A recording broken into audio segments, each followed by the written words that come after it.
Cheers, mate. Thanks, Tim. There's something, I don't know if any of you have ever spoken at conferences before. There's a thing that all speakers do, and that's they keep a little laugh count of all the speakers that have gone on before them, all the presentations that they've seen. He just did a 37. And it gets worse. I'm covering GDPR. Okay, so with that in mind, who's excited to talk about and listen to GDPR stuff? Yeah, when I say G, you say D. When I say P, you say R. G, P. Yeah. 3. Okay. So coming into this, what we wanted to do was create some kind of case study, the world's first GDPR case study, which meant we were going to need to show you guys some of the things that had happened within our exchange. And not only that, we were going to try and get some brands up here to do it with us, because the IAB were very clear on that. They're like, get some brands up on stage, it'll be much more interesting. And so we phoned up a bunch of brands and said, how about you come and speak with us on stage at IAB Engage? And they were like, yeah, that's great.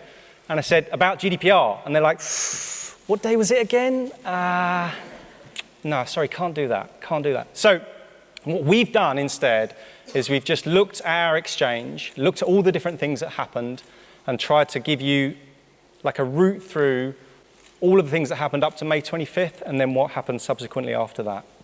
So going into it, what were we expecting? Well, the first thing was we had 2 core hypotheses. The first was that on the supply side, publishers are going to want to monetize all of their inventory, right? It doesn't matter whether it's audience-based or whether it's contextual or whatever it is, they're always going to want to monetize as much as they possibly can. And so they're going to have to package their inventory up into formats which are going to be attractive to the buy side. On the buy side, we were expecting buyers, advertisers, agencies, trading desks to mainly want to buy just stuff which was compliant. They just wanted to make sure that they weren't going against the principles of GDPR, because nobody wants to be that guy that is the first one to get the 20 million euro fine. So with those 2 things in mind, we started to analyze all of the data that's coming into our exchange. TripleLift, for those that don't know, is a programmatic native advertising exchange. We work with a bunch of different publishers, and we create advertising units which blend into the look and feel of their website. We work with DSPs. The DSPs work with their buyers and take various different components like a logo, an image, some text, a click-through URL, and then the TripleLift platform will take those components and place them into the publisher's sites. And we've been reasonably good at getting adoption across various different publishers around the world, to the point where we've got a reasonably large-sized exchange, and so we thought it would be an interesting thing to just look at the exchange and see what happened, and then share that with you guys. So around about 68 billion impressions going into May 25th, and Europe is obviously the focal point. And actually, while we've got 10 billion up here, it was around about the 15, we were tracking for about 15 billion impressions in May, before May 25th actually kicked in. That's when things started to change a little bit. So before I actually go into the slides, and there's a lot of slides, I hope you like graphs. I love graphs, so if you like graphs, this is your presentation, stick with it. But before we get there, just a quick word on indices, because everything that you're going to see is based around an index. And an index, for those that aren't mathematicians or economic students, is basically a way of comparing various different numbers against themselves. So here's one you've seen probably or heard of, which is the FTSE 100, which is a way of tracking how the most important shares have been trading across decades upon decades upon decades. And it's a way to measure those different things so you can see how things are moving. Another more interesting or fun one that the economists create is called the Big Mac Index. And that's basically an index which takes a base unit, which is a Big Mac, which should cost the same across the whole of the world, and then compares it with the currency rates between the dollar and the appropriate currency of that country. So you can see whether like a currency is overvalued or undervalued based on the price of a Big Mac. So that's what we basically did. So let's first look at what happened to the inventory. So going into Q2, so through April, I've got 2 basic core indexes for you here. I've got The orange one, which is our US business and how that performed, we took April the 1st as the base point of our index, and then every single day we plotted against what had happened between that day and all of the subsequent days. And then I've got UK, France, Italy, and Germany all combined together as my blue line, my second index. And you can see that going through the first part of April, everything kind of looks like it should do. It's a very, very typical inventory pattern. Boom. Come May 25th, we saw a drastic decrease in the number of impressions that were coming into our exchange from the UK FIG market. The US was behaving itself, but May 25th, whew, everything just went for the European inventory. So we were like running around trying to work out what was going on and whether we all still had jobs and what the problem was. And we decided to look at things from a country perspective. So you can see here, I've broken out, you've got your UK in yellow, you've got Germany in orange, Italy in grey, France in blue. And you can see as we were running through the quarter, things were starting to get a little bit edgy even before May 25th came along, especially like the UK inventory. Things were kind of easing off a little bit, whereas the other three markets just went down that May 25th cliff. So again, this kind of looks like a fairly bleak picture, but one of the things that the IAB said to me was like, this can't just be about doom and gloom, right? There's got to be some good stuff in there as well. And so we delved down a further level to have a look and see what was happening with that inventory. And this is where it started to get interesting because we have various different publisher types who are part of the TripleLift exchange, and we started to categorize them into different groups. We've got what I like to call the US top 100 ranking, so that's all US sites that have got European traffic and that are in their top 100 ranking for their respective country. Same thing for Europe, where you either take ComScore or Mediametry or one of the other ranking systems. And then we've got like a long tail of publishers, which is made up of some of the social publishers and various people like that. So with those groups, let's see what happened with those. Again, going through the first part of April, you've got your Europe ranking in blue, you've got your Europe long tail in orange, US ranking in grey, and US long tail in yellow. And again, things were kind of just doing what they normally do. There's a little bit of volatility all the time, stuff going up and stuff going down. But if you were to run a trend across them, they'd be fairly flat. When we look at what happened with May the 25th, it was actually probably one of the most positive things that we could imagine we were going to see. And basically, the things that weren't ready to be compliant with GDPR, i.e. the long tail guys, who probably find the whole thing a little bit too confusing and a little bit too much effort, they were the ones that actually dropped their traffic. The US ranking sites, some of them dropped, and you'll have seen in the press there were certain sites which just took all of the advertising off of all of the advertising off of their European versions. But they weren't as bad as the other groups. And some of the reasons behind that is a lot of those US publishers are actually owned by European publishing groups. And so you can imagine that they would be more likely to have their GDPR stuff in place. But the premium publishers, the top 100 publishers that we have within our platform, they all grew. They went up when GDPR kicked in. And this is an incredibly positive thing to take a look at. And it's kind of one of the first really significant conclusions that we've got, which is the premium European publishers have adapted to this GDPR world faster than any of the other players. And that's a good thing. We weren't necessarily expecting that. And definitely in the discussions that we're having in the run-up to May 25th, it wasn't clear that that was going to be the case. So that was a really good positive for us. Second thing we wanted to do was to have a look at spend. So how did the spending patterns change across this period? So again, if we look at what was happening at the global level running into April, you can see that the US business did exactly what you would expect the US business to do through a month period. You've got an early start, you've got building all the way through the month period, you've got a peak just before the end of the month when campaigns are starting to reach their conclusion, and then a little bit of a dip off. If you look at what was happening in UK FIG, we saw that peak happen much earlier in the quarter, and then we saw things start to go into some kind of decline. And actually, that decline continued almost all the way through the month of May for us. There was a little bit where it moved up halfway through the month, and there wasn't that same drop on May the 25th. But you could see that buyers were starting to get a little bit concerned about what was going to happen in this world way earlier than that actual May the 25th D-Day point.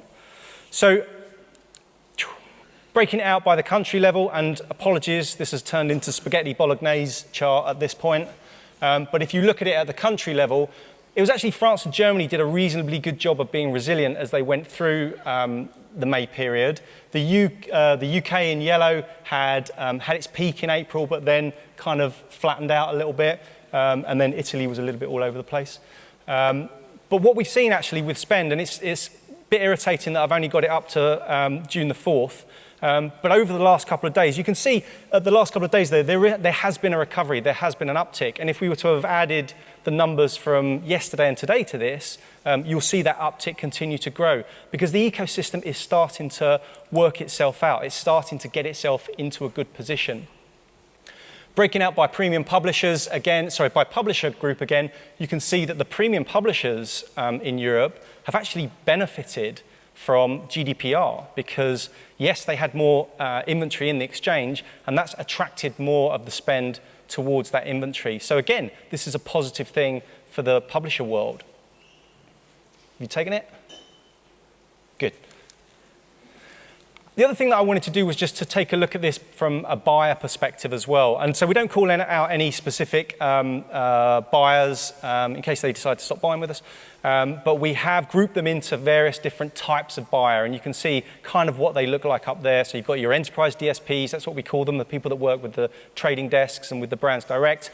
You've got your retargeters, you've got your performance buyers in there. If you're one of those and you think you're in the wrong bucket, then come and see me afterwards and I'll put you in a different bucket, I don't mind.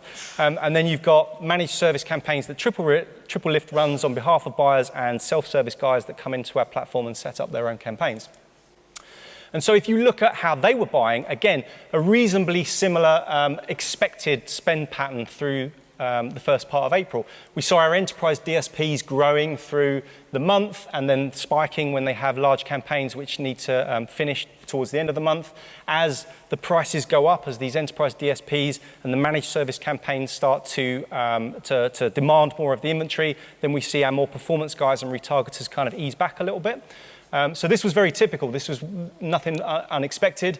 But then when you looked at what was happening in the run-up to GDPR, there was a very, very clear move towards the managed service aspect of our business, where we'd been very, very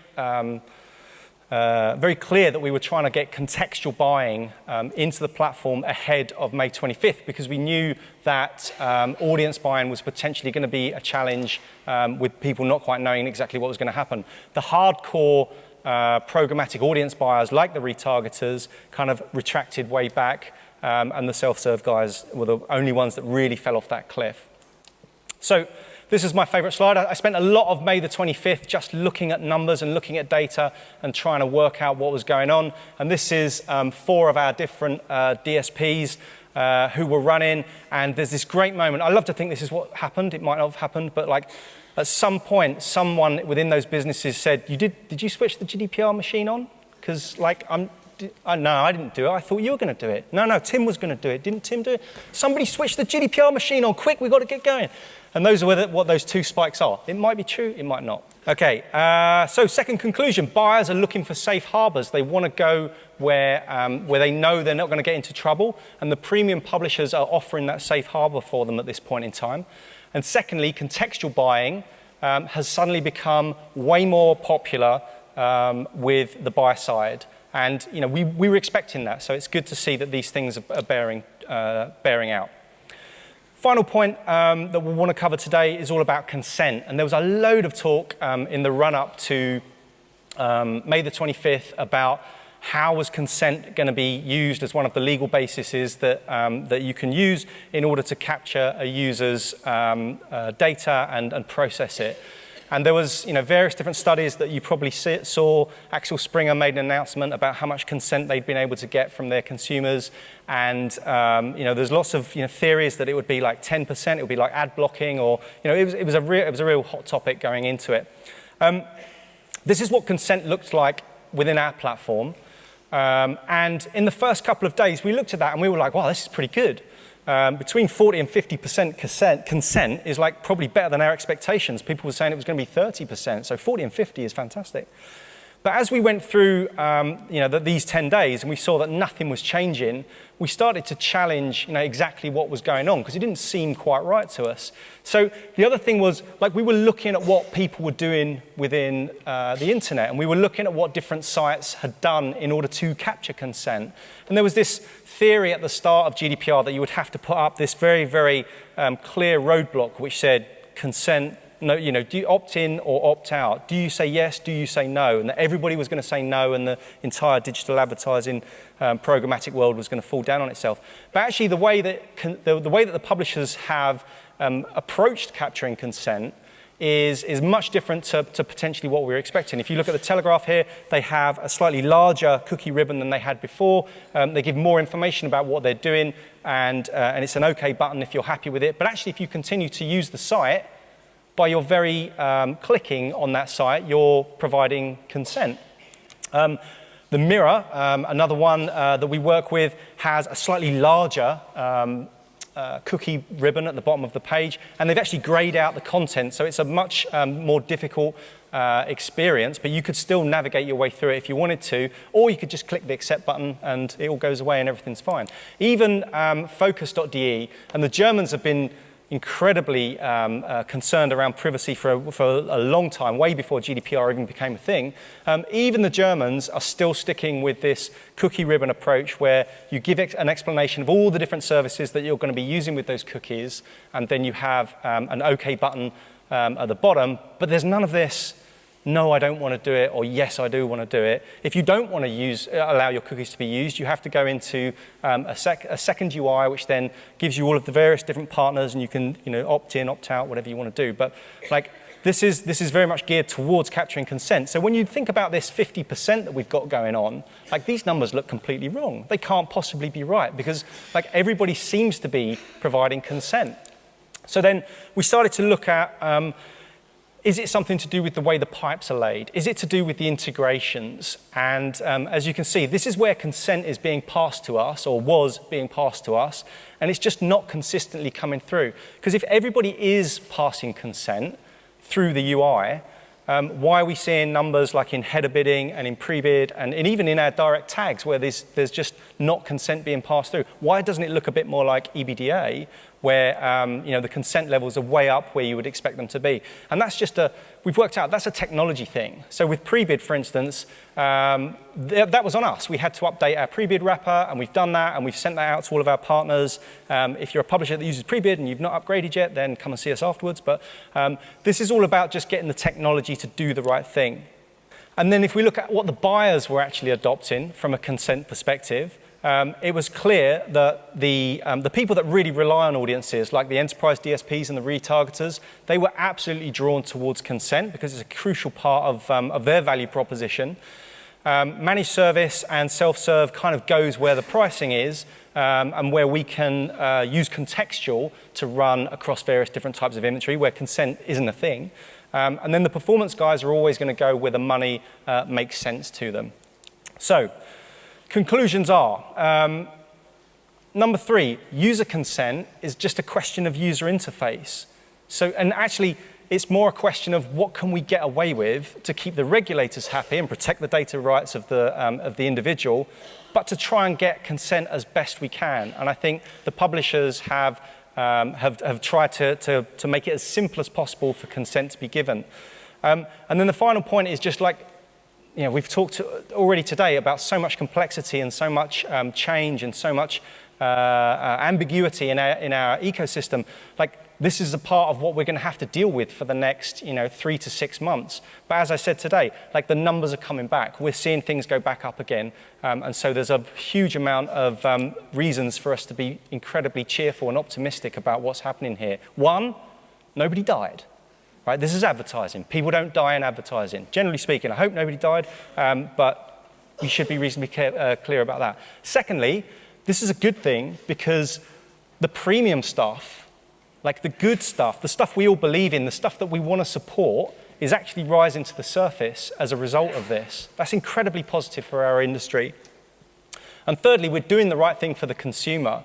I don't know about you, but I've been delighted with the 10,000 emails that have come into my inbox asking me about my privacy, my rights, and would I provide my agreement for me to just continue working with these people and receiving those emails, because I'm like, nah, you're done. All right, so that's all I've got today. Hopefully it was interesting and informative for you. We are outside if you'd like to come and talk a bit more about these numbers, or like to have a go with our Scale X tricks, or even try and win our scooter. So thank you very much for your time.